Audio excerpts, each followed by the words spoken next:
माधव कुमार नेपालले निर्वाचन आयोगमा पेश गरेको विधान त्यो विचार समूहका स्थायी कमिटीका सदस्यको संलग्नतामा त्यो विधान चाहिँ लेखिएको। म ग्यारेन्टीका साथ भन्न सक्छु माधव नेपाल विचार समूहका स्थायी कमिटीका सदस्यहरू सबैजनाले उहाँलाई चाहिँ धेरै धकेल्दै अगुवाई तपाईँ गर्नुहोस्, एजेन्डा यो हो, हामी सर्वसम्मत निर्णय गरेर अगाडि बढौँ भनेर स्थायी कमिटीका सदस्यहरू जति हुनुहुन्थ्यो 10 जना उहाँहरूको साथमा भएको अझै सांसद बाहेकको हिसाब गर्यो भने टोटलमा 15 जना हुनुहुन्थ्यो, प्रमेश हमाल र चाहिँ अमृत बोरा समेत। उहाँहरूको स्थायी कमिटीको बैठकले सर्वसम्मत निर्णय गर्थ्यो कहिले आन्दोलन गर्ने, के आन्दोलन गर्ने, त्यो मात्रै होइन सरकारबाट केपीओलाई बाहिर निकाल्नुपर्छ, बहिर्गमनमा लैजानुपर्छ भनेर यी सबै कुरा उहाँहरूको सर्वसम्मत निर्णय हुन्थ्यो। हामी केन्द्रीय कमिटीका सदस्यहरू लतारिएर उहाँहरूको चाहिँ सर्वसम्मत गरेको निर्णयलाई हामी लागू गर्न लैजान्थ्यौँ। अगुवाई कसले गर्नुहुन्थ्यो? माधव कुमार नेपालले गर्नुहुन्थ्यो। एउटा कुरामा मलाई हिजो माधव कुमार नेपाललाई त्यसरी सर्वसम्मत रूपमा हरेक ठाउँमा हरेक निर्णयहरूमा अगाडि बढ भनेर उहाँले चाहिँ भन्नुभयो। अन्तिममा आइसकेपछि उहाँले पार्टी विभाजनलाई रोक्न सक्नु भएन। मेरो आपत्ति छ र मलाई दुःख पनि लागिरहेको छ। या त उहाँले त्यसरी नउछाल्नु पर्थ्यो, त्यसरी अगुवाई गर्नको निम्ति उहाँले जिम्मा नदिनु पर्थ्यो अनि उहाँलाई चाहिँ त्यहाँ पुर्याउने अनि त्यसपछि उहाँले विभाजन रोक्न नसक्ने, विभाजन रोक्नै पर्थ्यो। म त व्यक्तिगत रूपमा पनि अहिले भनिरहेको छु उहाँहरूलाई, मेरो फोनमा कुरा भइरहेको छ सबै सदस्यहरूसँग, स्थायी कमिटीका सदस्य जसले अहिले चाहिँ माधव नेपालको विचार समूहबाट केपी ओलीको विचार समूहमा जानुभएको छ अथवा चाहिँ नेकपा एमालेमा उहाँहरू फर्कनु भएको छ। र म चाहिँ केन्द्रीय कमिटीको सदस्य हो, म स्थायी कमिटीको सदस्य हो, तर म सबै ठाउँमा पुग्ने र सबै विषयमा चासो राख्ने र कहिले के भइराखेको छ, कसैले कुन खालको चाहिँ गतिविधि गरेको छ भन्ने बारेमा म स्पष्ट छु। त्यसकारण चाहिँ मलाई दुःख लागेको छ। म धेरै निराश पनि छु र म दुःखी पनि छु। तर मैले यसमै रोकेँ, मैले तपाईँले बोल्नै पर्ने कुरा एउटा छ, ठ्याक्कै तपाईँलाई फाइदा हुन्छ। अहिले जुन किसिम आरोप प्रत्यारोप छ नि केपी शर्मा ओली र माधव नेपालको, यसलाई कसरी दिनु भएको छ? आज म एउटा त्यो इस्यु बनाइदिनु। म लामो समयदेखि सिजीले भनि पनि सक्नुभयो, मैले पार्टी एकताको निम्ति नेकपा एमाले नफुटोस् भनेर धेरै प्रयत्न गरेँ। हुन त म कुनै आधिकारिक रूपमा कतै लेखिएको म्यान्डेट पाएको व्यक्ति कुनै कार्यदलमा त म छैन, तर पनि मेरो व्यक्तिगत सम्बन्धको कारणले र मेरो व्यक्तिगत त्यो एकता जोगाउनु पर्छ भन्ने सोचका साथ म धेरै प्रयत्न गरेको थिएँ। तर अहिले चाहिँ त्यो एकता जोगिन सकेन, नेकपा एमाले छुटेको छ। माधव कुमार नेपालले 78 साल भदौ 9 गते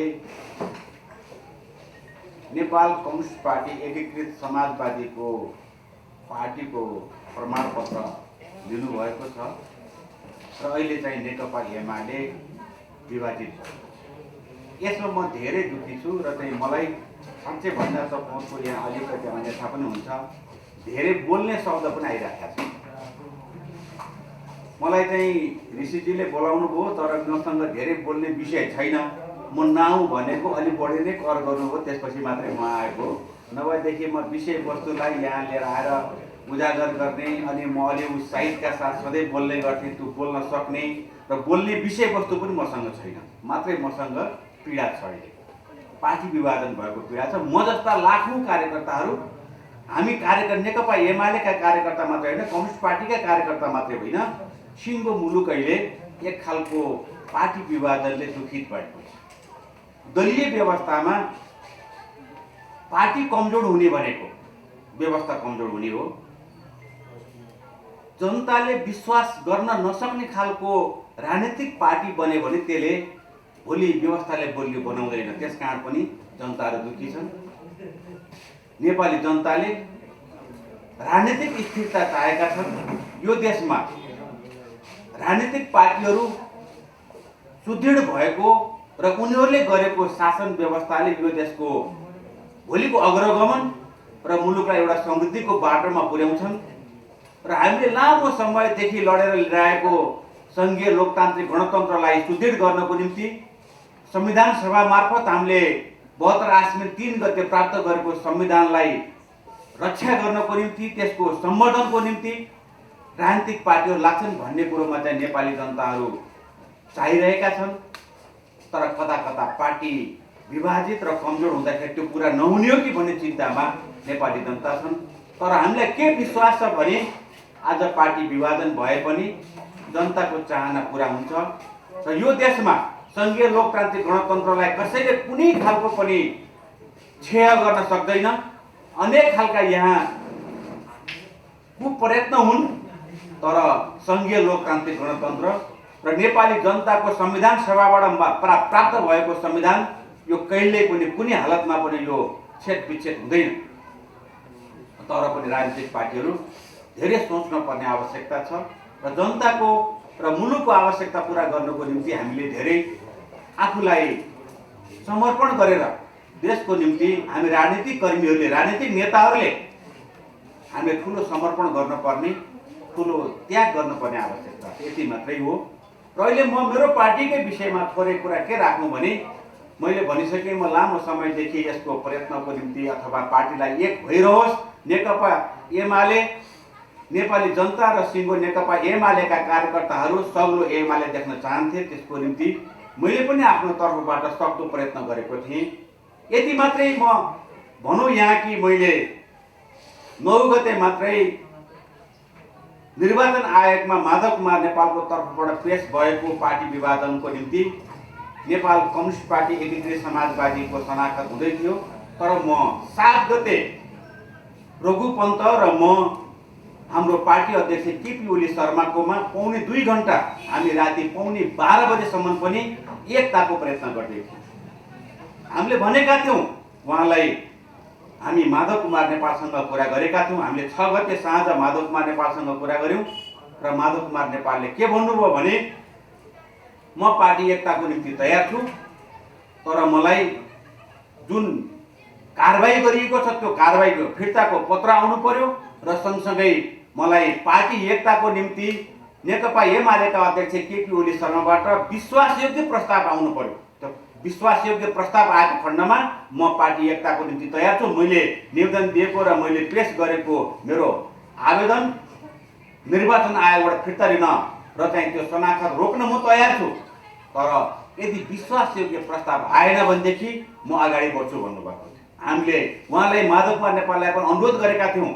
रघुजी पन्त र म गएर हामीले पनि भनेका थियौँ। पछिल्लो कालमा हामी दुईजना धेरै पटक धेरै ठाउँमा पुगेका थियौँ। म नेत्रको सबै ठाउँको भन्दिनँ, तर म एउटा कुरा के भन्न चाहन्छु भनेदेखि म एकताको निम्ति अहिले रहेको, चाहे केपी ओली विचार समूहसँग रहनुभएका स्थायी कमिटीका सदस्य होस्, चाहे माधव कुमार नेपालसँग रहेको विचार समूहका चाहिँ सबै स्थायी कमिटीका सदस्य होस्, उहाँहरूसँग म सबैसँग 1-2 जना बाहेक सबैसँग गएर मैले पार्टी एकताको निम्ति तपाईहरु लाग्नुहोस् भनेर मैले स्थायी कमिटीका सदस्यहरूलाई भनेको थिएँ। स्वयं अध्यक्ष कमरेड केपी ओली शर्मासँग र चाहिँ माधव कुमार नेपालसँग पनि कुरा गरेका थियौँ, तर त्यो सफल हुन सकेन। त्यसैले म धेरै दुःखी पनि छु। त्यसकारण चाहिँ म यति मात्रै भन्न चाहन्छु कि पार्टी एकताको निम्ति प्रयत्न गरौँ, सफल हुन सकेन। हुन त यो पार्टी एकताको निम्ति र पार्टी विभाजनको निम्ति जब माधव नेपाल विचार समूह 2077 सालको पुस 5 गते संसद विघटन भइसकेपछि भोलि 6 गतेदेखि अथवा पुस 6 गतेदेखि एक खालको एउटा चाहिँ विद्रोह अथवा चाहिँ संसद विघटन यो असंवैधानिक छ भनेर सडकमा उत्रिने काम भएको। त्यसमा चाहिँ तत्कालीन भनौँ अहिले सत्तामा रहेको नेपाली काङ्ग्रेस प्रमुख प्रतिपक्षले पनि साथ दिएको थियो र 2077 साल पुस 5 गते विघटन गरिएको संसद त्यो चाहिँ असंवैधानिक थियो भन्ने कुरामा अहिले पनि दुईमत छैन, किनकि त्यसलाई 2077 फागुन 11 गते सर्वोच्चले नै कायम गरिदियो, त्यसलाई प्रमाणित गर्यो। त्यसकारण चाहिँ हामी त्यो बेलादेखि माधव नेपालको विचार समूहमा हामी उभियौँ, उहाँको एजेन्डा बोक्यौँ र म मात्रै होइन, त्यति बेला त्यो स्थायी कमिटीको बहुमत सदस्यहरू भीम रावल, सुरेन्द्र पाण्डे, घनश्याम भूषा लगायत बहुमत सदस्यहरू माधव कुमार नेपालको विचार समूहसँग आबद्ध भएर आन्दोलनमा लाग्नुभयो। म अलिकति केमा दुखी छु भने जब चाहिँ त्यो विचार समूह अगाडि बढ्दै थियो र अलिकति मलाई चाहिँ धेरै दुःख लागेको कुरा के थियो भने माधव कुमार नेपाल आज जुन पार्टी विभाजनको सङ्घारमा आइपुग्नुभयो र पार्टी विभाजन गरी छोड्नुभयो, तर उहाँको एक्लो खालको प्रयत्न र एक्लै उहाँले चाहिँ यति अगाडि बढ्नु भएको थिएन। माधव नेपाल विचार समूहका स्थायी कमिटीका सदस्यहरू सबैजनाले उहाँलाई चाहिँ धेरै धकेल्दै अगुवाई तपाईँ गर्नुहोस्, एजेन्डा यो हो, हामी सर्वसम्मत निर्णय गरेर अगाडि बढौँ भनेर स्थायी कमिटीका सदस्यहरू जति हुनुहुन्थ्यो 10 जना उहाँहरूको साथमा भएको अझै सांसद बाहेकको हिसाब गर्यो भने टोटलमा 15 जना हुनुहुन्थ्यो, प्रमेश हमाल र चाहिँ अमृत बोहरा समेत। उहाँहरूको स्थायी कमिटीको बैठकले सर्वसम्मत निर्णय गर्थ्यो कहिले आन्दोलन गर्ने, के आन्दोलन गर्ने। त्यो मात्रै होइन, सरकारबाट केपी ओलीलाई बाहिर निकाल्नुपर्छ, बहिर्गमनमा लैजानुपर्छ भनेर यी सबै कुरा उहाँहरूको सर्वसम्मत निर्णय हुन्थ्यो। हामी केन्द्रीय कमिटीका सदस्यहरू लतारिएर उहाँहरूको चाहिँ सर्वसम्मत गरेको निर्णयलाई हामी लागू गर्न लैजान्थ्यौँ। अगुवाई कसले गर्नुहुन्थ्यो? माधव कुमार नेपालले गर्नुहुन्थ्यो। एउटा कुरामा मलाई दुःख लागिरहेको छ, हिजो माधव कुमार नेपाललाई त्यसरी सर्वसम्मत रूपमा हरेक ठाउँमा हरेक निर्णयहरूमा अगाडि बढ भनेर उहाँले चाहिँ भन्नुभयो। अन्तिममा आइसकेपछि उहाँले पार्टी विभाजनलाई रोक्न सक्नु भएन। मेरो आपत्ति छ र मलाई दुःख पनि लागिरहेको छ। या त उहाँले त्यसरी नउछाल्नु पर्थ्यो, त्यसरी अगुवाई गर्नको निम्ति उहाँले जिम्मा नदिनु पर्थ्यो, अनि उहाँलाई चाहिँ त्यहाँ पुर्याउने, अनि त्यसपछि उहाँले विभाजन रोक्न नसक्ने, विभाजन रोक्नै पर्थ्यो। म त व्यक्तिगत रूपमा पनि अहिले भनिरहेको छु उहाँहरूलाई, मेरो फोनमा कुरा भइरहेको छ सबै सदस्यहरूसँग, स्थायी कमिटीका सदस्य जसले अहिले चाहिँ माधव नेपालको विचार समूहबाट केपी ओलीको विचार समूहमा जानुभएको छ अथवा चाहिँ नेकपा एमालेमा उहाँहरू फर्कनु भएको छ। माधव नेपाललाई किन फर्काउन सक्नु भएन? किन त्यहाँ पुर्याउनु भयो? मलाई थाहा छ सम्भवतः आज लेखिएको विधान अथवा चाहिँ माधव कुमार नेपालले निर्वाचन आयोगमा पेश गरेको विधान त्यो विचार समूहका स्थायी कमिटीका सदस्यको संलग्नतामा त्यो विधान चाहिँ लेखिएको। म ग्यारेन्टीका साथ भन्न सक्छु र म चाहिँ केन्द्रीय कमिटीको सदस्य हो, म स्थायी कमिटीको सदस्य हो, तर म सबै ठाउँमा पुग्ने र सबै विषयमा चासो राख्ने र कहिले के भइराखेको छ, कसैले कुन खालको चाहिँ गतिविधि गरेको छ भन्ने बारेमा म स्पष्ट छु। त्यसकारण चाहिँ मलाई दुःख लागेको छ स्थायी कमिटीका सदस्य कमरेडहरू हाम्रो अहिले चाहिँ माधव नेपाल पार्टी विभाजन, उहाँहरू चाहिँ फेरि नेकपा एमालेमा फर्काउनु भएको छ र उहाँहरूसँग मेरो धेरै ठुलो चित्त दुखाइ छ। आज चाहिँ नेपालको कम्युनिस्ट आन्दोलनले एउटा ठुलो क्षति बेहोर्न पर्ने शङ्कामा हामी छौँ। त्यो मात्रै मैले सुरुमै भने, पार्टी कमजोर हुँदाखेरि हामीले ल्याएको दलीय व्यवस्था पनि कमजोर हुन सक्छ, त्यसकारण चाहिँ त्यसलाई पनि ठुलो असर गर्छ। यति लामो लडाइँ लडेर ल्याएको हाम्रो चाहिँ सङ्घीय लोकतान्त्रिक गणतन्त्र, लोकतान्त्रिक व्यवस्था, यसलाई पनि असर गर्न सक्छ भन्ने मेरो चिन्ता हो। त्यसकारण चाहिँ म यति मात्रै भन्न चाहन्छु कि माधव नेपाल आफ्नो मात्रै इच्छाले, आफ्नो मात्रै यो निर्णयले चाहिँ त्यहाँ पुग्नु भएको होइन। स्थायी कमिटीको हिजोको सम्पूर्णको सर्वसम्मत निर्णयले सरकार परिवर्तन गर्ने कुरामा कतिपयमा हाम्रो असहमति थियो, तर स्थायी कमिटीले सर्वसम्मत निर्णय गर्यो प्रधानमन्त्री फेर्ने कुरा। हामी लतारिएर गयौँ। यी धेरै कुराहरू छन्, त्यसकारण चाहिँ मैले अब चाहिँ धेरै समय लिन पनि आवश्यक ठान्दिनँ। यो कुरो सबैमा जगजार भएको कुरा हो। माधव नेपाललाई अगाडि लगाएर चाहिँ एकदम शिखरमा चुलीमा पुर्याउने, अनि त्यसपछि कि सँगै फिर्ता गर्नु पर्थ्यो कि चाहिँ सँगै आफै चाहिँ त्यो चुलीबाट जहाँ पुग्यो त्यहाँ माधव नेपाल जहाँ पुग्यो त्यहाँ पुग्नु पर्थ्यो। यो मात्रै कुरा हो मेरो। त्यसकारण चाहिँ यसमा चिन्ता लागेको छ र अब हामी त्यही पनि अहिले पनि म के छ भने मैले अझै पनि पार्टी एकता गर्नुपर्छ भन्ने र पार्टी एक नभइकन हुँदैन भन्ने कुरोमा चाहिँ म अहिले पनि दृढ छु र मेरो प्रयत्न जारी रहन्छ। हालाकि म कुनै कार्यदलको सदस्य, कुनै माथिल्लो तहको जिम्मेवारी मसँग कसैले दिएको छैन, तर मेरो आफ्नो व्यक्तिगत भावना भनेको चाहिँ पार्टी एक हुनुपर्छ भन्ने कुरो छ। अब यहाँ ऋषिजी अगाडि आउनु भएको छ। अब यसको निम्ति जब चाहिँ एक खालको परिस्थिति निर्माण भयो, सरकार बनिसकेपछि सरकार थाम्नको निम्ति मैले त ऋषिजी एउटा कुरा के भनेको थिएँ भने, रघुजी पन्तसँगै हुनुहुन्थ्यो। रघुजी पन्तलाई जुन दिन चाहिँ 2078 सालको असार 28 गते सर्वोच्चको फैसलापछि मैले भनेको थिएँ या त पार्टी फुट्छ या त यो सरकार ढल्छ। पार्टी नफुटिकन यो सरकार आफ्नो बाँकी रहेको कार्यकाल पुरा गर्न सक्दैन र चाहिँ हामी अहिले त सर्वोच्चको अदालतको फैसलाबाट जितिया छौँ, कालान्तरमा हार्न पनि सक्छौँ है भनेर मैले चाहिँ भनेको थिएँ।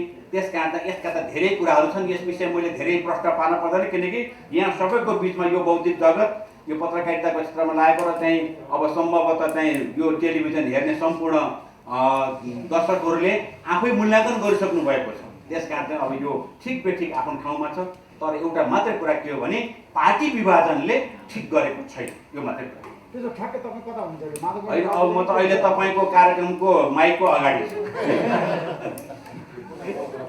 अब यस्तो छ यस विषयमा के छ भने निर्वाचन आयोगमा एउटा छलफल छ त्यसपछि मात्रै यो भन्न सक्छु मैले सुरुमै भने म त दुःखका साथ उभिएको छु यति मात्रै कुरा हो धन्यवाद यो नेता साथीहरू सबैलाई मेरो अभिवादन छ अहिले लोकतन्त्रका विरुद्धमा र जनताको जनमतका विरुद्धमा सम्पूर्ण प्रतिक्रियावादी शक्तिहरू एक ठाउँमा उभिएर हार्ने जति पराजित हुने जति देश अगाडि बढाउने कुनै स्पष्ट नीति र विचार नभएकाहरू र साह्रै धेरै अलमलमा परेकाहरू अब जनताबाट जित्न सकिँदैन लोकतान्त्रिक स्वस्थ प्रतिस्पर्धाका माध्यमबाट नेकपा एमालेलाई जित्न सकिँदैन भनेर बडो सोची विचारिकन निष्कर्ष निकालेर त्यो निष्कर्ष निकाल्नेहरू नेपालभित्र मात्रै छैनन् नेपाल बाहिर पनि छन् देश दुनियाँभरिका प्रतिक्रियावादी प्रोत्थानवादी शक्तिहरू मिलेर नेकपा एमालेलाई अदालतको प्रमादेशका माध्यमबाट अहिले सरकारबाट हटाइएको छ प्रमादेशको सरकार जारी छ जनताबाट निर्वाचित सरकार विपक्षमा छ प्रतिपक्षी पार्टी भनेको सामान्यतः प्रमुख पार्टी प्रतिपक्षी हुँदैन नेपालका सन्दर्भमा यो अनौठो भएको छ सबभन्दा ठुलो दल प्रतिपक्षी छ अरू सबै दलहरू मिलेर चाहिँ सरकार बनाएका छन् यो अनौठो हो यो लोकतन्त्रमा यस्तो प्रकारको चिजलाई साह्रै अनौठो मानिन्छ र त्यसलाई सामान्यतः स्वीकार गरिँदैन यसैलाई हो अलोकतान्त्रिक भन्ने अहिले अलोकतान्त्रिक र जनताबाट निर्वाचित भएको सरकारभन्दा बाहिरको गठबन्धनको सरकार चलिरहेको छ यसबाट मान्छेलाई कुनै पनि आशा भरोसा विश्वास केही पनि छैन अर्को अहिले अत्यन्त धेरै गैर जिम्मेवार कामहरू भइरहेका छन् जसले जे जिम्मेवारी निर्वाह गर्नुपर्ने हो त्यसले त्यो जिम्मेवारी निर्वाह गर्दैन अहिले प्रतिनिधि सभाको सभामुख नेकपा एमाले कारबाही गरेको छ कारबाही गरेर हटाइएका मान्छेलाई सभामुखलाई कुनै विशेषाधिकार छैन त्यो म त्यो बेलामा संविधान सभामा हुँदा त्यो नियमावलीको मसौदा समितिमा पनि थिएँ त्यसकै जगमा अहिलेको प्रतिनिधि सभाको नियमावली चलिरहेको छ त्यसमा सभामुखलाई कुनै विशेषाधिकार पनि हुँदैन त्यहाँ इफ बट कुनै व्याख्या गर्ने कसैलाई सोधनी गर्ने केही पनि गर्नु पर्दैन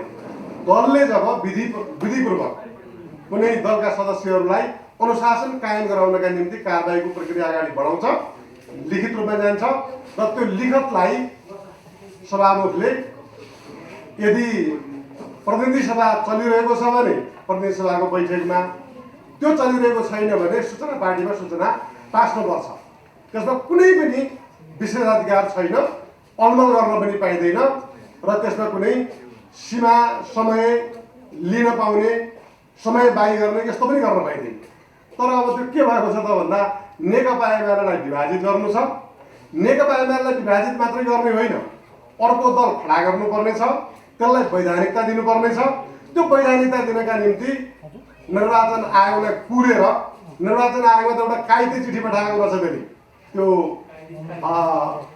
उसबाट के अरे संसदबाट त्यो कायदे चिठी कस्तो प्रकारको भन्दा नेकपा एमाले 14 जना सांसदहरूलाई कारबाही गर्ने गरी चिठी पठाएको छ भनेर पहिलेकै मितिमा जबकि त्यो बेलामा निर्वाचन आयोगमा कुनै त्यो विषय प्रवेश भएको थिएन उसले चाहिँ गर्नुपर्ने चाहिँ सूचना टाँस गरिसक्यो यी मान्छेलाई कारबाही गरिसकेको छ भनेर पठाउनु पर्ने सूचना चाहिँ दियो तर यता चाहिँ त्यो सूचना पार्टीमा चाहिँ टाँस्नुपर्ने सूचना उहाँले टाँस्नु भएको छैन यसले सभामुख के हुनुहुन्छ त अहिले उहाँ प्रतिनिधि सभाको सभामुख हो कि उहाँ नेकपा माओवादी केन्द्रको छापामार युद्ध चलिरहेको बेलाको छापामारको नेता हो यो प्रश्न उठेको छ यो अत्यन्त गम्भीर प्रश्न हो नेकपा एमाले यस्ता प्रकारका अलोकतान्त्रिक गैर जिम्मेवार प्रवृत्तिका विरुद्धमा सशक्त ढङ्गले प्रतिवाद गर्नेछ प्रतिनिधि सभामा यो भनिरहँदा म अर्को कुरा पनि के सम्झाउन चाहन्छु भने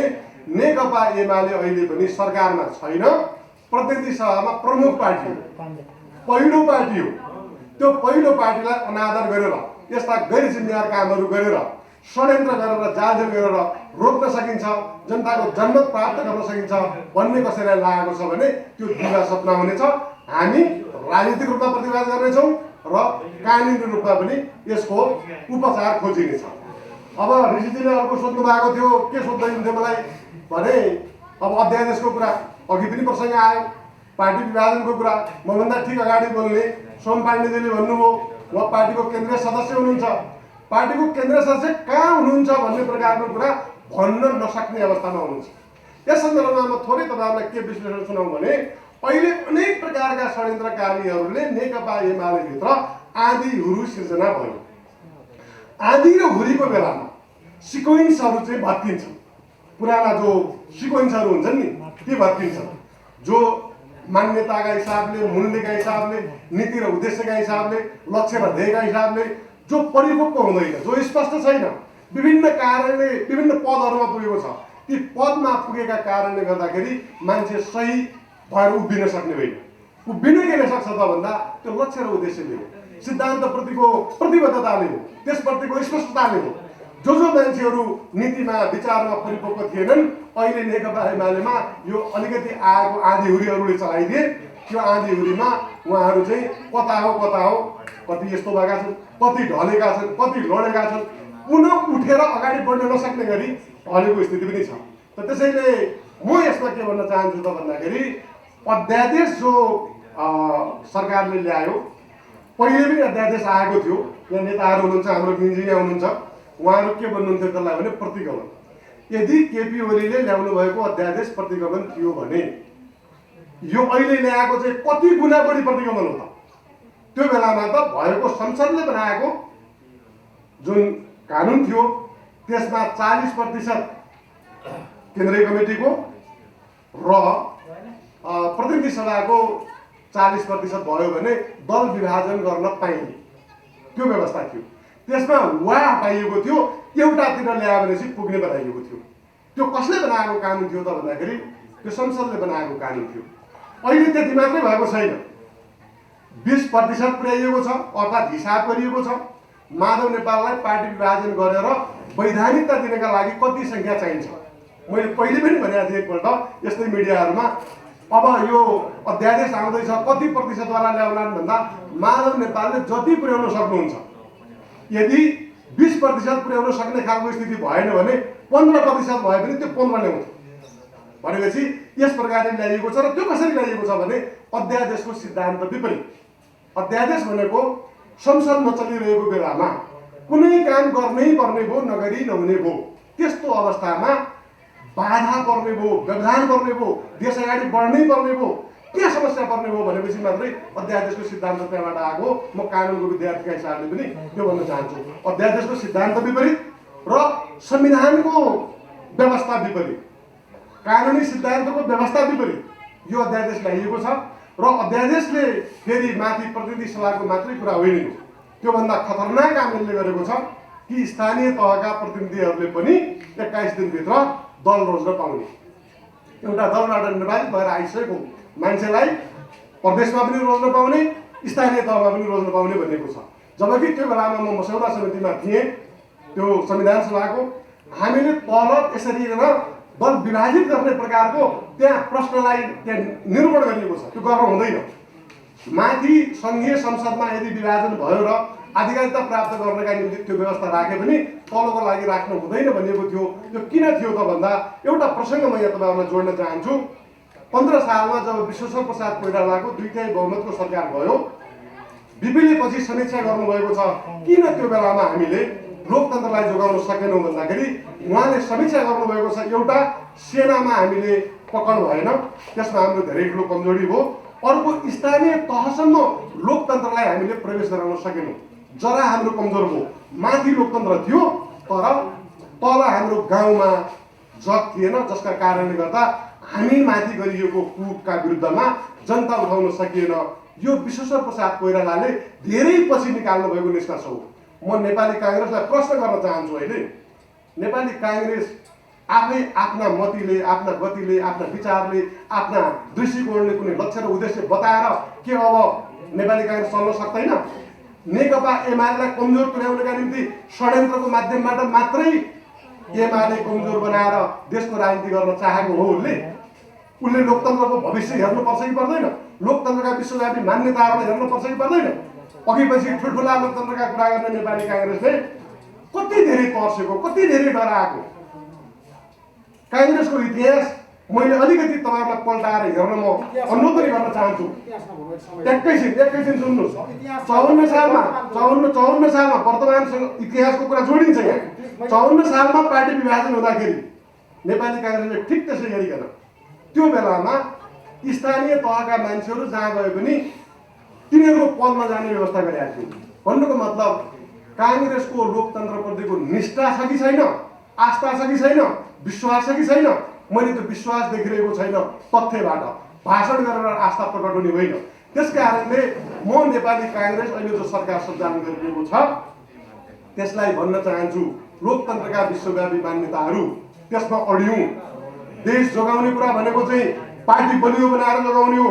नेपाली काङ्ग्रेस पनि विभाजित भएको थियो, हामी खुसी मनाएनौँ। नेपाली काङ्ग्रेसलाई विभाजित गर्नका निम्ति हामी लागेनौँ, कुनै भूमिका खेलेनौँ। तर दुई पटक नेपाली काङ्ग्रेसले नेकपा एमालेलाई विभाजित गर्नका निम्ति सुनियोजित ढङ्गले काम गरेको छ। यो लोकतन्त्रका विरुद्धमा षड्यन्त्र भइरहेको छ, जालजेल भइरहेको छ, जनमतका विरुद्धमा जालजेल भइरहेको छ। यो कुरालाई हामी स्वीकार गर्छौँ। त्यसमा ठ्याक्कै उताको सभामुखको विरुद्ध सदन चल्न दिनुहुन्न, अघिको नेतृत्वमा सदन चल्न सक्दैन। अब सभामुखले सभामुखको भूमिका खेल्नुहुन्न भने सबभन्दा पहिलो मेरो अनुरोध छ, यो देशको प्रमुख पार्टीका हैसियतले म भनिरहेको छु, यो देशको प्रमुख पार्टीका हैसियतले के भनिरहेको छु भने सभामुखले आफ्नो जिम्मेवारी पुरा गर्नुहोस्, आफ्नो दायित्व पुरा गर्नुहोस्। त्यो सभामुखको कुर्सीमा उहाँ हुनुहुन्छ, त्यो सभामुख बनाउनका निम्ति हिजो हामीले नै उहाँलाई सभामुख बनाएको हो। यदि उहाँले त्यो गर्नु भएन भने त्यसको जिम्मेवारी उहाँले लिनुपर्छ। अरू के हुन्छ, सङ्घर्ष कहाँ पुग्छ, कस्तो हुन्छ, त्यसको परिणाम उहाँले भोग्नु। यथास्थितिमा सदन नचल्ने ठाउँमा पनि जान सक्छ, त्यो रोकिन पनि सक्छ। पहिलो काम भनेको त गर्नै पर्दैन, किन जबरजस्ती गर्दै हुनुहुन्छ? गर्नुपर्ने काम ग्रुपको गर्नुहोस् न भने तपाईँ मिडियाका मान्छेलाई म रिसिजलाई अनुरोध गर्न चाहन्छु, तपाईँहरूले भन्नुपर्छ कि पर्दैन? सभामुखले जे काम गर्नुपर्ने हो त्यो काम उहाँले गर्नु भएन, किन गर्नु भएन त भन्नु पऱ्यो नि। अनि एमाले विभाजित पार्नका निम्ति ढुकी समय बाई गर्दै त्यो गरे पनि अर्को म भन्न चाहन्छु, नेकपा एमाले विभाजित गरेर जो नयाँ पार्टीको नाम अहिलेसम्म कन्फर्म छैन, नेकपा समाजवादी भन्ने छ, त्यो समाजवादी पनि उहाँहरूले जो शनाखत गरेको कुरा त्यो मिलेको छैन। उहाँहरूले कतिपय मान्छेहरूले हस्ताक्षर नगरेका मान्छेलाई शनाखत गराउनु भएको छ। कारबाहीको प्रक्रिया गइसकेपछि त्यसको भिन्न परिस्थिति हुनेछ। त्यो पार्टीको बारेमा पार्टी त अर्को बन्ला, तर उहाँहरूले नेकपा एमाले जिताएका सांसद पद चाहिँ उहाँहरूको नरहने सम्भावना छ। हामी त्यसको कानुनी उपचार खोज्ने भनेका छौँ, हामी सर्वोच्चमा जान्छौँ त्यसमा। त्यसैले यो अहिले तपाईँहरूले मिडियाका साथीहरूलाई मेरो विनम्र अनुरोध छ, केही दिनका लागि नेकपा समाजवादी भनिकन माधव नेपालले बनाउनु भएको त्यो सोइटोलाई त्यसको नामाकरण अहिले नगर्दा राम्रो होला। किनकि कन्फर्म भइसकेपछि जे नाम हुन्छ त्यो होला, त्यसमा हाम्रो केही आपत्ति छैन। किनकि पार्टी दलले विभाजन गर्नुभयो।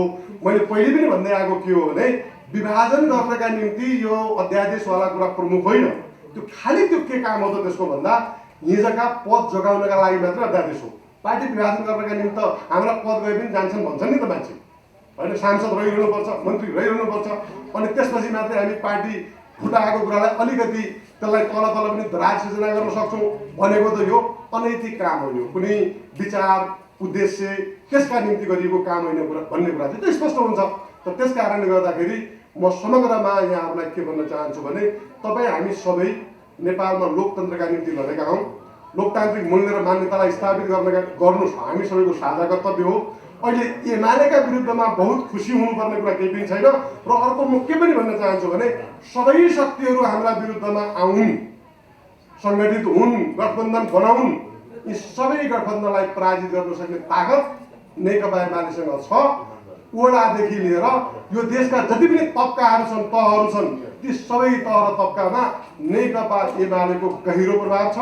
विचार र दृष्टिकोणमा हामी स्पष्ट छौँ, लक्ष्य र उद्देश्यमा स्पष्ट छौँ।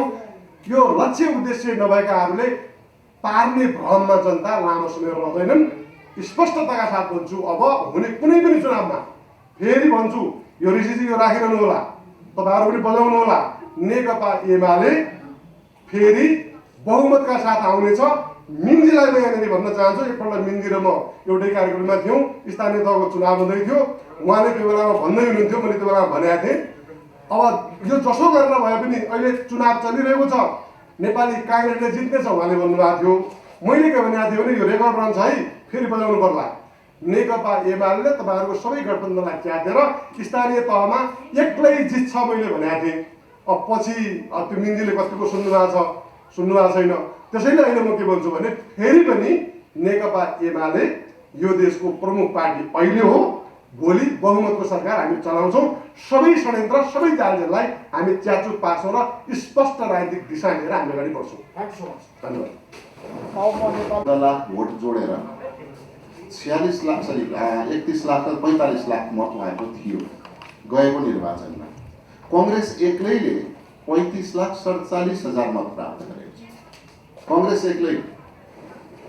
अब जनताको मतलाई ठुलो पार्टी जनमत भनेको त्यो हो कि प्रतिनिधि सभामा आएका प्रतिनिधिहरूको सङ्ख्या हो।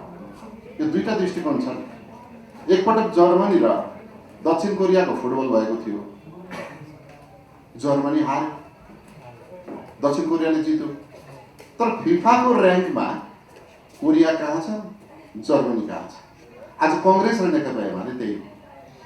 हामीले गएको निर्वाचनमा केही ट्याक्टिक्स नपुग्दा, केही समीकरण मिलाउन नसक्दा, केही नाटक गर्न नसक्दा, केही हावादारी कुरा गर्न नसक्दा, रेल तेल र सुरुङका कुरा गर्न नसक्दा नेपाली कङ्ग्रेस आफैले गरेको चुनावमा पनि अत्याधिक मत प्रथम मत ल्याएर परिणाम दोस्रो हुन पुग्यो। तर अहिले नेकपा माओवादी केन्द्र त्यहाँबाट गठबन्धनबाट निस्किसकेपछि, नेकपा एमाले विभाजित भएर 23 जना सांसदहरूले घर छोडिसकेपछि पनि कर्णजीको त्यही दम्ब भनेको एक खालको पीडाको आवेगमा व्यक्त गरेका कुरा हुन्। त्यसरी सञ्चारकर्मी साथीहरूलाई त्यसै गरी बुझ्दिन आग्रह गर्छु। अर्को कुरा, पटक पटक अध्यादेश आएको छ। अहिलेको अध्यादेश के हो? विगतको अध्यादेश चाहिँ प्रतिगमन विरोधी हुने अथवा प्रतिगमन हुने, अनि अहिलेको अध्यादेश चाहिँ प्रतिगमन होइन त भन्ने जुन जिज्ञासा छ, पूर्ववक्ता साथीहरूले राखेकै कुरासँग म भन्छु अध्यादेश नै हो। त्यो संसद नभएकै बेला ल्याइन्छ। केही चाहिँ संसद बोलाउने समय पनि अभाव भएका कारणले ल्याइन्छ, केही संसद साँच्चै नभएकै बेला ल्याइन्छ। र दुईटा परिस्थिति हेर्नुहुन्छ भने विगतमा केपी शर्मा ओलीले संसद विघटन गरेर ल्याउनु भयो, फरक छ। यहाँनिर अलिकति गम्भीर कुरा छ। त्यो बेला पुस 5 गते विघटन गरेर अध्यादेश ल्याउनु भयो। अहिलेका प्रधानमन्त्री शेरबहादुर देउवाले बैठक समापन गरेर सदन अन्त्य गरेर ल्याउनु। त्यो बेला मारेर अपरेसन गरियो, अहिले केही निष्क्रिय गराएर गरियो। यहाँ पनि फरक छ। पहिले दलहरू टुक्र्याउनैका लागि भनेर अध्यादेश ल्याइयो। त्यति बेला कुनै पनि दलहरूका बिचमा अन्तर्कलह थिएन, फुट्न चाहेका थिएनन्, फुट्ने मनसाय कहीँ व्यक्त भएको थिएन। फुट्ने मनसाय नै व्यक्त नभएका बेला, फुट्न नचाहेका बेला शान्त भएर पार्टी सञ्चालन भइराखेको बेला स्वयं नेकपा एमाले र नेकपा माओवादी केन्द्र पनि नेपाल कम्युनिस्ट पार्टी नेकपा नै भएको बेला उहाँले यो अध्यादेश ल्याउनु भयो। त्यो बेला बदनियतपूर्ण ढङ्गबाट आयो, चुप लाएर बसेका दलहरूलाई विभाजन गर्न आयो। अहिले भनेको विभाजित भएर बाहिर निस्किएर छटपटिएर अत्यन्तै अत्यास लाग्दो अवस्थामा दलहरू रहेको बेलामा उनीहरूलाई व्यवस्थित गर्नका लागि मात्रै अध्यादेश अपरिहार्य भयो। एउटा प्रश्न स्वाभाविक आउन सक्छ साथीहरूको, संसदमा बहुमत छँदै थियो, 165 मत थियो, संसदमै ल्याएको भए हुन्थ्यो नि त। धेरै सञ्चारकर्मी साथीहरूको वृत्तभित्र, विश्लेषकहरूको वृत्तमा यो प्रश्न व्यापक रूपमा उठेको छ। म यसलाई यसरी सम्बोधन गर्न चाहन्छु। अहिले भर्खरै मान्य कर्ण थापाको सुन्नुभयो कुरा।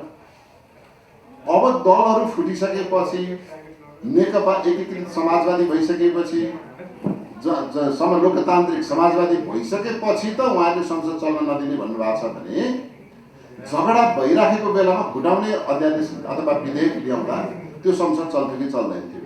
स्वाभाविक हिसाबले चल्दैन थियो। त्यसो भएको हुनाले यसलाई प्राविधिक विकल्प खोजेर, यो राजनीतिक र मनसायुक्त पनि होइन, नेपालको राजनीतिक गाँठो परेको थियो। नेकपा एमालेबाट माधव नेपाल समूह बाहिरिनु भएको थियो। उपेन्द्र जनता समाजवादी पार्टीबाट महन्त ठाकुरहरू बाहिरिनु भएको थियो। दलीय व्यवस्था कमजोर बनाउन होइन, दलीय व्यवस्थालाई व्यवस्थित गर्न र मजबुत बनाउनका लागि अध्यादेश अपरिहार्य थियो। त्यसैले सुरक्षित मार्गबाट यसलाई अध्यादेश लिएर दलहरूको भविष्य सुरक्षित गरिएको हो। अर्को कुरा रहेको छ, साथीहरूले उठाउनु भएको छ केही प्रश्नहरू कि त्यसरी ल्याउने दलहरूलाई चाहिँ सभामुखले किन यस्तो भूमिका गर्नु पर्यो, सभामुखको भूमिका नि त ठिक भएन नि भन्नुभएको छ। यहाँलाई एउटा स्मरण गराउँ सञ्चारकर्मी साथीहरू कि कुनै पनि सांसदलाई कारबाही गर्दा त्यो दलले कारबाही गर्दा दलको निर्णय हुनुपर्छ, सम्बन्धित संसदीय दलको निर्णय हुनुपर्छ। त्यो संसदीय दलले कति बेला कारबाही गर्न पाउँछ भने संसदमा बोले बापत वा व्हिप नलागेका अवस्थामा स्वविवेक प्रयोग गरे बापत कारबाही गर्न पाइँदैन। म पनि त्यो समितिको सदस्य हो, संसदको नियमावली मसौदा समितिको म पनि सदस्य हो। संविधान लेख्दै गर्दाखेरि मौलिक हक र न्यायपालिका सम्बन्धी व्यवस्थापिका सम्बन्धीको समितिको म पनि सदस्य हुँ, संयोजकै हुँ। त्यहाँ के लेखेको छ भने कुनै पनि सांसदलाई संसदमा व्यक्त गरेका विषयका बारेमा वा व्हिप नलागेका बेला विवेक प्रयोग गरे बापत उनीहरूलाई कारबाही गर्न पाइँदैन। अब रह्यो नेकपा एमालेका 14 जना साथीहरूलाई कारबाही कहिलेका लागि गरिएको भन्दा 2078 साल, यहाँले हेर्दै जानुभयो 2078 सालको जति बेला उहाँले असार 3 गते मलाई लाग्छ जस्तो असार 5 गते उहाँले विश्वासको मत लिने कुरा भयो। त्यो विश्वासको मत लिन जानु भएन। विश्वासको मत लिन्न भन्नुभयो 1 बजे पत्रकार सम्मेलन गरेर। त्यस पछाडि उहाँ विश्वासको मत लिन नगइसकेपछि त्यो विश्वास 3 गतेको विश्वासको मत माग्नुभयो। 3 गते विश्वासको मत भएन, उहाँले छोड्नुभयो, व्हिप पनि जारी गर्नु भएन। पछिल्ला दिनमा जति बेला संसदमा अर्को वैकल्पिक धारा 76 को उपधारा 5 बमोजिमको माग भयो त्यो बेला पनि उहाँले व्हिप जारी गर्नु भएन। व्हिप जारी अर्को बेला पनि गर्नु भएन। जति बेला उहाँले संसद विघटन गर्नु थियो त्योभन्दा अगाडि कहीँ पनि व्हिप लागेको अवस्था छैन। आफैले संसद चलेको बेला कहीँ पनि व्हिप जारी नगर्ने, व्हिप जारी गरिसकेपछि उहाँ नगरिकन संसद विघटनको चरणमा पुग्नुभयो। संसद विघटन भइसकेपछि यो संसद विगतको संसद होइन, यो अर्को पुनर्स्थापित संसद हो। अब कर्णजी जानुभयो, कर्णजीकै अगाडि भन्न मजा आउँथ्यो। अहिले त यो संसदमा त केपी शर्मा ओली र नेकपा एमालेका त सांसदै छैनन् नि। एउटा सांसद उहाँका सांसद पुस 5 गते हत्या गर्नुभयो, अर्को सांसद उहाँले असार 8 गते हत्या गर्नुभयो। उहाँसँग कहाँ सांसद छन्? जति सांसद छन् उहाँका कदम विरुद्ध उभिएका सांसदहरू छन्, संसद विघटन विरुद्ध उभिएका सांसद छन्, राष्ट्रपति र प्रधानमन्त्रीको जालसाजीबाट भएको संसद विघटनका विरुद्ध उभिएका सांसदलाई आज उहाँहरू लुरु त्यही संसदभित्र गएर अनि त्यही संसदको अधिकार फेरि हिजो संसद नै भङ्ग गरेर, संसद नै विघटन गरेर सांसदको हैसियत खोज्ने अनि आज बल्ल बल्ल सडक आन्दोलनबाट अदालतमा रिट निवेदन जारी गरेर उत्प्रेषणको परमादेशको आदेश माग गरेर पुनर्स्थापित भएका सांसदको सङ्ख्या फेरि कारबाही गर्न दिन्छ। त्यसैले सभामुखलाई के अलमल लाग्यो भने तपाईँले गरेको कारबाहीमा रितपूर्वक नदेखिएकोले मैले यसलाई स्वीकृत गरेँ भने फेरि यी सांसदहरू अदालत जान्छन्, रिट निवेदन हाल्छन्। त्यसैले मेरो समयभरि यसलाई विचाराधीन राख्नुहोस्, म हेर्छु बुझ्छु भन्नुभयो, राख्नुभयो। उहाँको अधिकार बमोजिम 15 दिन राख्न पाउनुहुन्छ, उहाँले राखिदिनु भयो। त्यसै विषयमा हेर्ने हो भने त राष्ट्रपतिले विगतमा भएको शेरबहादुर देउवा प्रधानमन्त्री हुँदा 74 सालमा राष्ट्रिय सभाको निर्वाचन सम्बन्धी ऐन उहाँले पारित गर्नु भएन। तत्कालीन सरकारले गरेको राष्ट्रिय सभाका सदस्यहरू उहाँले स्वीकृत गर्नु भएन। अस्ति केपी शर्मा ओलीले पठाउँदाखेरि सिफारिस पठाउँदाखेरि रातको 12:30 बजे 12 बजेर 20 मिनट जाँदा उहाँले स्वीकृत गर्नुहुन्छ। अनि फेरि यो सरकारले पठाएका प्रस्तावहरूलाई 2 दिन 3 दिन लगाइदिनुहुन्छ। आफ्नो सरकार हुँदाखेरि केपी ओलीको सरकार हुँदा अर्को सरकार बनाउँदा 28 घण्टाको माग गर्नुहुन्छ, समय दिनुहुन्छ। आफ्नो सरकार बनाउँदा 3 दिन दिनुहुन्छ। त्यसैले यो व्यक्तिले आफ्नो अधिकारको प्रयोग गर्दा कसले कसका पक्षमा गर्यो भने यो भनिसाध्य छैन। त्यसो भएको हुनाले अहिले हो के भने सभामुखले आफ्नो क्षेत्राधिकारभित्र रहेर काम गर्नुभएको छ। अध्यादेश बाध्यात्मक परिस्थितिमा आएको छ र अहिले जुन कुरा भइराखेको छ नेकपा एमाले फुटेको, विभाजित भएको यो अध्यादेशका कारणले, यो सरकारका कारणले होइन। उहाँले एउटा ठुलो गम्भीर प्रश्न राख्नुभएको छ, आरोप लाउनु भएको छ नेपाली कङ्ग्रेसले पार्टी फुटाइदियो भन्नुभएको छ। मलाई लाग्छ नेपाली कङ्ग्रेसलाई उहाँ कमजोर पनि भन्नुहुन्छ। अनि नेपाली कङ्ग्रेसले यसो छड्के आँखा हेर्दा फुट्ने पार्टी कसरी कमजोर हुन्छ? कति बलियो पार्टी रहेछ कङ्ग्रेसले। यसो छड्के आँखा हेर्दा झराकझुरुक भइहाल्ने पार्टी। यस्तो पार्टी त जुनसुकै बेला जोसुकैले पनि फुटाउन सक्ने हो। त्यसैले कर्णजीलाई त्यो पार्टी, कर्णजी मार्फत त्यो पार्टीलाई म सन्देश पठाउँछु, त्यस्तो पार्टी नबनाउनुहोस्, त्यस्तो धराप पार्टी नबनाउनुहोस्, त्यस्तो कमजोर पार्टी नबनाउनुहोस्। म प्रार्थना गर्छु, सुझाव दिन्छु कि नेकपा एमाले फेरि मजबुत होस्, फेरि व्यवस्थित भएर आओस्। उहाँले भने जस्तै ढलेका, लडेका, बेहोस भएका मानिसहरू फेरि उठेर आउन्। तर आउने सम्भावना छैन। किन छैन? साथीहरूलाई म अनुरोध गर्छु, तपाईँहरूले जानेकै कुरा हो, दुर्घटना सम्बन्धी कहिले हामीले हेऱ्यौँ, यहाँ दुर्घटना सम्बन्धी रिपोर्ट पनि लेख्नुहुन्छ। त दुर्घटना सम्बन्धी अध्ययन गर्ने विद्वता अथवा विज्ञहरूको प्रतिवेदनले के भन्छ भने सवारी दुर्घटना, हवाई दुर्घटनाहरूमा दुर्घटनाको 50% अनि 25% अर्को 25% सवारी चालकको अनभिज्ञताले नजानेर असक्षम भएर 25% दुर्घटना हुँदो रहेछ। 25% बढी जानेर ओभर कन्फिडेन्स भएर हेपेर मिचेर ट्राफिक रुल नमान्दा हुँदो रहेछ। अनि बाँकी 50% चाहिँ सबै कुरा जानेको तर अलमल परेन, दायाँ जाउँ कि बायाँ जाउँ भनेर यसो गरौँ कि उसो गरौँ भनेर टुङ्गो नहुँदाखेरि दुर्घटनामा पर्दो रहेछ। अहिले नेकपा एमालेका अधिकांश सचिवालयका भनौँ अथवा स्थायी समितिका साथीहरूका कारणले पार्टी दुर्घटनामा पर्यो। सायद मलाई लाग्छ सोमप्रसाद पाण्डेजी हुनुहुन्थ्यो, कर्ण थापाजी हुनुहुन्थ्यो। त्यो सोमप्रसाद पाण्डेजीहरूकै कारणले पार्टी फुट्यो भने सुरुमै मिलौँ नफुटौँ, आखिर पार्टी फुटाउने तहसम्म नजाउँ भनेको भए घनश्याम भुषालजी जस्तो साथीले त्यो विधान लेख्नुहुन्न थियो होला, चर्को चर्को भाषण गर्नुहुन्न थियो होला। केपी ओलीजीले योभन्दा अलिक ज्यादै पेलेर भए पनि पार्टी एक ढेक्का राख्नुहुन्थ्यो होला। उहाँहरूलाई अत्याचार खप्न पनि नसक्ने, छुटिएर जान पनि नसक्ने दुविधामा रहनुभयो।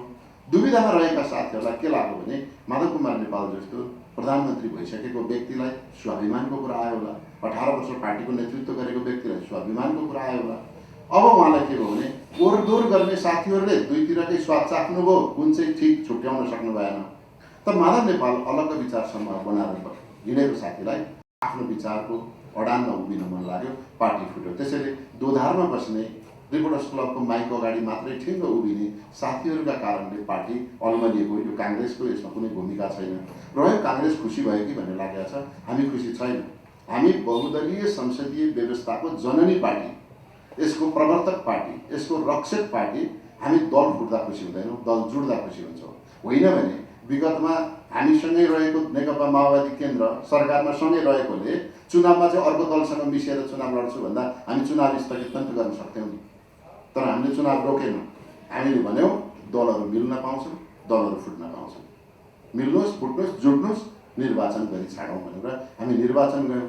जनताले हामीलाई पत्याए, समीकरणमा हामी कमजोर भयौँ। त्यसो भएको हुनाले मैले अघि पनि भने 1 करोड मत खस्दा हामीले 35% मत प्राप्त गऱ्यौँ, एमाले 31% मत प्राप्त गऱ्यो, माओवादी केन्द्रले 14% मत प्राप्त गऱ्यो। समीकरण मिलाएर जाँदा उहाँहरूको सिट सङ्ख्या बढी भएको छ, हामी मान्छौँ। तर अब जति बेला नि पहिलो पार्टी नै चाहिँ हुनुपर्छ, हामी त सत्ता पक्ष हौँ भन्ने अझै पनि रहेछ। त्यसो भए त 601 सांसद हुँदाखेरि नेपाली कङ्ग्रेसको 207 थियो नि त। केपी ओली कसरी प्रधानमन्त्री हुनुहुन्थ्यो? जसको 200 नै सङ्ख्या थिएन नि त। गएको संविधान सभामा कङ्ग्रेस एक्लैसँग 207 थियो। 207 भएको कङ्ग्रेस विपक्षमा बसेर दोस्रो पार्टी केपी ओलीलाई र प्रचण्डलाई पालै प्रधानमन्त्री मानेकै हो नि। आफू प्रधानमन्त्री हुँदाखेरि दोस्रो पार्टी भए पनि ठिक हुने, तेस्रो भए पनि ठिक हुने, चौथो भए पनि ठिक हुने। अनि आफू बाहिर आउन बित्तिकै जुन किसिमको उहाँहरूको आक्रोश छ, म कृपया परिपक्व नेताहरू यति बेला विपदमा चाहिँ सबैभन्दा ठुलो कुरा विपदको औषधि के हो भन्छन् मानिसहरू, विपद विज्ञहरू। मैले चाहिँ के भन्ने गरेको छु भने आपद विपदमा सबभन्दा ठुलो औषधि भनेको प्यासेन्स हो, धैर्यता। धैर्यता गुमाइयो भने चाहिँ ज्यान पनि जान सक्छ। अहिले नेकपा एमालेमा विपद आएको छ। यो बेला सबै नेताहरूले प्यासेन्स लिनुहोस्, तपाईँहरू फेरि उठ्नुहोस्, बिउजिनुहोस्, हिँड्नुहोस्, कुद्नुहोस्, फेरि आउने चुनावमा सँगसँगै प्रतिस्पर्धा गरौँला। काङ्ग्रेसलाई कुनै हर्ष पनि छैन र काङ्ग्रेसलाई तपाईँहरू फुटेकोमा बरु थप विश्वास छ। म यही कुराहरू राख्दै मेरो भनाइ अन्त्य गर्छु। धन्यवाद, जय नेपाल। ठिक छ, नेपाली कङ्ग्रेस पार्टीभित्र यही पार्टीगत हिसाबले यो सिङ्गो छ, व्यक्तिगत हिसाबले आफ्नो विचारहरू राख्न स्वतन्त्र छन्। त्यसो भएर कहिलेकाहीँ देख्नुहुन्छ हाम्रो पार्टीकै पदाधिकारीहरू पनि एक्लै बोल्दाखेरि आफ्नो विचार खुलस्त राख्न पाउनुहुन्छ। त्यस बापत हामी कहीँ स्पष्टीकरण पनि सोध्दैनौँ, कारवाही पनि गरिराखेका छैनौँ। जुन कुराले पार्टीलाई तत्काल ठुलो गम्भीर आघात पर्दैन, हामी त्यस्तो अभिव्यक्ति राख्न दिने परम्परा छ। सोही अनुसार गगनजी मात्रै होइन, कहिलेकाहीँ पदाधिकारीहरू पनि राख्ने गरेको यहाँहरू पाउनुहुन्छ। तर म चाहिँ पार्टी भनेको ठुलो परिवार हो, यो परिवारको सल्लाह गरेर बनेको नीति नै पार्टीको नीति हुन्छ भन्ने कुरामा विश्वास गर्ने भएको हुनाले पार्टीले गरेको आधिकारिक निर्णय मात्रै म व्यक्त गर्छु। मेरो व्यक्तिगत विचार चाहिँ म अन्यत्रै राख्छु, सार्वजनिक स्थलमा राख्दिनँ। त्यसैले उहाँहरूसँग मेरो फरक छ। अब जहाँसम्म रह्यो अध्यादेश ठिक बेठिक भन्ने कुरा मैले पुष्टि गरिसकेको छु। अहिले अध्यादेश नलिएको भए सरकार 1.5 वर्ष जाँदैन थियो। सरकार 1.5 वर्ष नजानु भनेको संसद हामीले अदालतमा गएर पुनर्स्थापना गरेको संसदको पूर्ण आयु हुँदैन थियो।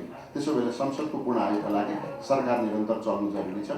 सरकार सञ्चालन गर्नका लागि संसदमा विधेयकहरू आउनु जरुरी छ। विधेयक ल्याउनका लागि संसदमा बहुमत हुन आवश्यक छ। त्यो बहुमत पुर्याउनका लागि प्राविधिक जटिलता फुकाउने क्रममा अध्यादेश अपरिहार्य थियो। त्यसो भएर अहिले हामी अध्यादेशमा आयौँ। अब सरकार किन ढिलो भएको छ भन्नुभएको कुरामा चाहिँ हामी भर्खरै भदौ 9 गतेसम्म त दल निर्माणमै लाग्यौँ। दल निर्माण गरेपछि मात्रै संसदभित्र पक्ष र प्रतिपक्षको स्थान सुरक्षित हुन्छ। जबसम्म सत्ता पक्षमा बहुमतको स्थान सुरक्षित हुँदैन, सरकार बन्दैन, सरकार नबन्नेन्जेलसम्म संसदमा विधेयकहरू आउँदैन। त्यसैले आज या भोलिभित्रमा, आजै त नभनौँ, म अहिले 4 बजे बोल्दैछु, सायद मलाई लाग्छ भोलि बेलुकासम्ममा सरकार विस्तार हुन्छ र सरकारले पूर्णता पाउँछ। यसको ढिलो किन भन्ने कुरामा चाहिँ दलहरू बिचको वैधताको कुरा, अस्तित्वका कुरा, दल निर्माणको कुरा र दलहरूका बिचको केही सहमतिको कुरा पनि हो। अहिले सहमति पनि भइसकेको छ, दल निर्माण पनि भइसकेको छ, सरकारको पक्षमा बहुमत पनि जुटिसकेको हुनाले अब ढिलो हुँदैन। अब चाँडै मलाई लाग्छ अहिले बोल्दै गरेकोमा 24 नभएन भने पनि 48 घण्टामा सरकारले पूर्णता पाउँछ। त्यो सरकारमा मात्र नेपाल त्यो सहभागी हुने किन? आजसम्म मैले बोल्दै गर्दा माधव कुमार नेपाल समूहले अथवा उहाँको दल नेकपा एकीकृत समाजवादीले पनि सरकारमा आउने भनेकै कारणले लामो समय पर्खेका हौँ। त्यसैले उहाँहरू आउनुहुन्छ भन्ने विश्वास छ। छलफल त्यही बाटोमा भइरहेको छ। धन्यवाद।